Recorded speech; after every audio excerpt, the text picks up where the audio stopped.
Hi, we're Those Two Brits, and today we are talking about what we loved and hated about Philadelphia, Pennsylvania. Philadelphia. That feels like a lifetime ago, I think purely because it was flipping freezing. It was so freezing. Was it January? Yeah. Yeah, end of Jan. Who goes on holiday in January? We do, and I think that is why the trip started with secondary questioning, because they were like, why are you here in January? Yeah. In fact, people were like, why are you here? Full stop. Yeah, why are you here? Yeah. And we were like, we're just filming videos for our YouTube channel. There's just nothing else. And then that was when it got real. They were like, visas, this, that. There's all these questions. We were like, oh no, we are here for fun, but obviously filming videos is a byproduct of being here. It's really tough. They didn't really understand. Tough. They just didn't get it, did they? They searched our luggage. There was a video of us sort of like getting, we just posted our experience in depth after it happened. You can search Two Brits security Philadelphia questioning, you'll probably find it. Yeah, it'll come up. Yes. And I'll try and remember to link it up somewhere. Yeah, so that was how it started, but it was flipping freezing, and as soon as we arrived, we found out that in the last few days of our trip, there was going to be a blizzard, so we were like, cool, because Leah needed to get home for something. I can't remember what I had to get back for, but there was something... A really important meeting. Funny. She had a really important massage booked. Really important. No, you'd paid for it. It was someone's birthday, wasn't it? Yeah, it was a birthday. So it was 30th birthday, and I'd booked something quite big. I'd booked like a very, very bougie cabin stay. So I've lost a lot of money if I'd cancelled the holiday. And basically, the way it works is there's a members club, so they would have needed me as the member to get in, and they would have all lost their holiday. It's not like they could have gone without me. No, so the stakes were high. The stakes were high, guys. And the trouble is, in America, they love scaremongering. So in the build up to it, they're like, this is the worst blizzard in 50 years. It's gonna be snowed in 30 meters of snow. So we were obviously like, great. Naturally we're here for terrified. life. Joel's mum was like, get on a flight home. And just come home. It was, natural disasters follow us around. We've had earthquakes, hurricanes, blizzards. Like in hindsight, there wasn't actually much of a blizzard, but it was still a lot for us little Brits. Oh yeah, and we fell for the news, we fell for the media, we just fell for all of it. Yeah. So we thought, right, let's start looking at flights home, let's see what the cost is going to be, but then it's pointless because we've flown out here, we've filmed like 2 videos, we can't just fly back and spend all that money, lose the money on the accommodation. Anyway, and now there is live. Now you can see my face. Now. So yeah, like you said, the weather, the blizzard, the news, the extremity of everything. Yeah. And really it wasn't that bad. It was bad, no. It wasn't that bad. It was bad for us because we're just used to like living on a small little island that gets no like extreme weather. So to us, this much snow was incredible, and it was so cold. Yeah. But we had the best time. But yeah, Americans were like, that's not a blizzard. Yeah. We were like photo shoot, but also freezing, and they were like, "This is go back inside, get on with your work." Yeah. Yeah. But so, what did you love most about Philadelphia? I really liked the streets in Philadelphia. I liked that our accommodation was opposite some big high street stores. We could go shopping. Good location. We really enjoy shopping when we're away, even though we never have enough space in our case to buy very much, and we never buy very much. It's just nice to have a look. It's nice to window shop in other countries. It is, and it's always a little bit cheaper than the UK, so we like that. I love that there was insomnia cookies. Oh, loved that. Yeah. What else did we do in Philly? I don't know. We did obviously the Philly cheesesteak. That day was the worst day of my life. It was so cold. So cold. We were freezing, and like we were going here, there and everywhere, and it was a fun day. And to be honest, I've got fond memories of Philadelphia because of the snow, so it made it really magical, but it also just made it miserable at the same time. But thawing out in front of the fire at our apartment was so lovely. Yeah, it was. Our feet were soaking wet, and we literally like took off all our layers, put our shopping down, and just laid in front of the fire. We just did some defrosting. Yeah, we defrosted.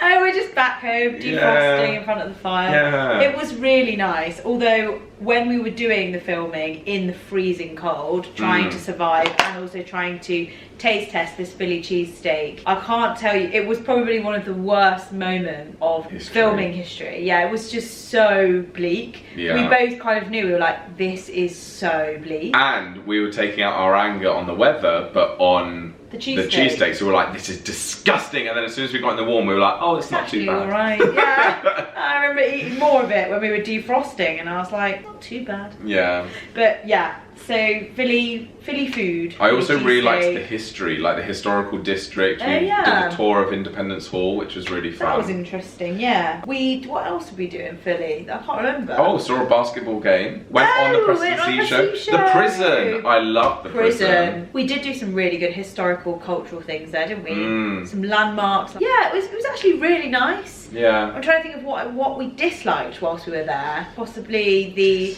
apart from the fact that we were there in January, there wasn't much going on. There wasn't many people out and about. It was quite quiet. Yeah. And everyone asking us why. Apart from everyone saying, "Why are you here? What are you doing here?" Funny. Apart from that, it was great. Yeah, I don't think I've got many bad things to say. I can't think of anything really negative on the top of my head, off the top of my head. Other than border control, that was just fine. That was the worst one. Yeah, I was like, can we go on Holly and Miguel's radio show? You're like, wrong location, Liam. Wrong location. That'll be in another video. Okay, so something we've noticed from staying in Airbnb apartments whilst we're travelling is that they sometimes advertise 2-bedroom places, but the second bedroom is inside a wardrobe or behind a curtain.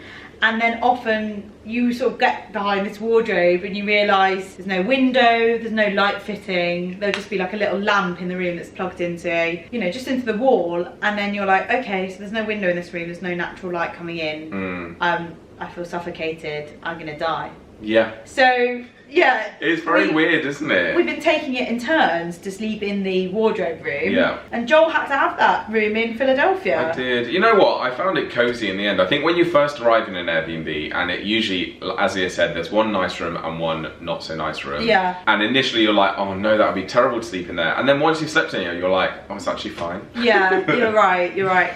That's why when we went to another place where we were, it was just brilliant. Nashville, or like it was another place where the 2 rooms. Oh no, they weren't perfectly symmetrical. Miami. Yeah, great the rooms. room you had was still nice, but it wasn't as nice as the one I had, I think. But they were both nice enough, weren't they? They were both nice enough. And I think Nashville is the one where we had both identical rooms, identical bathrooms, pretty much. Maybe you had a slightly bigger bathroom, but it was like lovely. So yeah, but mostly the Airbnbs, no matter where we go, there's one, it's listed as a 2-bed, and then one is like, is that a bedroom? Or is it a cupboard? Yeah. Is it a walk-in wardrobe or a bedroom? Yeah, who knows? My favourite was in Texas, where you had the room with the curtain and we were role-playing as if you were shouting at your mum and being like, Mum, I hate you! Not at your personal mum, in general. Like, instead of slamming the door, you just throw the curtain shut. I hate you! That was so funny. There's the inability to slam a door because you're in these like fake Airbnbs that don't have a legit bedroom. Yeah. So yeah, I mean, other than the fact that it was cold, I don't really have many complaints about Philadelphia. No, I think it was a really good city, and this is jumping ahead to Charlotte, which we'll do another video, but compared to somewhere like Charlotte, which I loved the city, but there was nothing to do, Philadelphia, there was lots to do. Would you say so? Well, I think, like, we had the prison, the basketball game, the Independence Hall, the Liberty Bell. Oh, you're right, we did actually do quite a lot. We just did quite a lot. If anything, the snow's the blizzard. We loved blaming things on the blizzard. That stopped us from doing even more stuff. Yeah. Because we just couldn't get there. It was just too cold to be out all day. So we ended up going from sort of coffee shop to coffee shop and just sort of waiting around for it to pass. Yeah. A nice place we went to, Reading Terminal Market. Was it Reading Terminal Market? That was nice. A little one called Panera Bread. Yeah, really cute independent place. Yeah, it was so lovely. Panera we went Bread. there twice actually. Really we liked it so much. Love supporting small businesses. Yeah, we do. Really sweet people in there, and they even had dairy-free milk. So A-star for effort from us. And that was everything, I think. Yeah, that was all. I think 7 days was enough in Philadelphia. Oh yeah. But yeah, that was good. It was good. No upgrade home though, so that put a damper. Oh, we really learned a lot. Get full lying down abilities, or was that Charlotte? One of the flights home, we had a row each. Oh, but Charlotte on the way home, we didn't. It was Philly. Yeah. So because we flew in January and no one was going away, we had the absolute luxury of having a full row on the airplane home and I think the airplane out. a full row each. Yeah. It was great. And then a few months later, it gets around to our next trip. There's no full row. Packed. It's like elbows. It's elbows to elbows. We're all like dying like sardines. And then I just said to Joel, I was like, one day we'll be saying to the next generation, we used to sit up on planes. Yeah. And they're gonna be like, what? You kidding? Up on planes? Yeah, we used to sit up for 10 hours and get blood clots. Awful, isn't it? That's I it. just want to be able to lie flat on a plane. It's not even the fact of being business. It's like, I don't care. Yeah, the champagne and the food is lovely, but like, I don't care for that. I just want a bed that lies flat. You're right. That if they ask like everyone in business, why are you here? It's not for the food and drink. No. It's for the ability to lie down and guarantee you're less likely to get a blood clot. Yeah. Stack us on top of each other. If that makes it cheaper, like I showed you today. Stack us on top. They're developing an economy lying down seat, and it's like bunk beds. They've got 3 people. Yeah. And you can just lay down. I was like, I'll pay for one of those. Yeah. Put me on the top bunk. I don't care. I don't care. No. Top bunk, I'll take it. Yeah. How do you sit up? You don't. You don't. You just lay down the whole time watching movies. Oh my god, that's amazing. Great. You lay down for the whole flight and you're just lying down for Yeah. the whole flight, take off and landing. Yeah. Put me in a capsule, like a coffin. I don't care. No, I'm joking. That would be my worst nightmare. You'd be so I get so claustrophobic. claustrophobic. You'll be so claustrophobic when you're dead. Yeah. Oh, I will. Like, I'll hate being dead. When you're dead, you'll just be like, get me out. I know. That's why I think I should be burnt alive. Because not alive, burnt dead. It's so bleak. Oh gosh. Yeah, just in case I wake up in the coffin. Yeah. Like, and no, you'll be just like, make sure I'm I'm dead. claustrophobic. Claustrophobic. Yeah, so I don't really know how we managed to get from Philadelphia to coffins, but Anything's possible with those 2 Brits. anything's possible on this channel, guys. If you are enjoying these videos, then please click subscribe if you're not already a subscriber. And why not check out our memberships? Yeah, it's less than $1 a month, and you get members-only videos, more content from us. Yeah. Our tongues are a little bit looser. Yeah, a bit looser. Okay, we'll see you in the next one, guys. See you Take soon. care. Bye. Bye.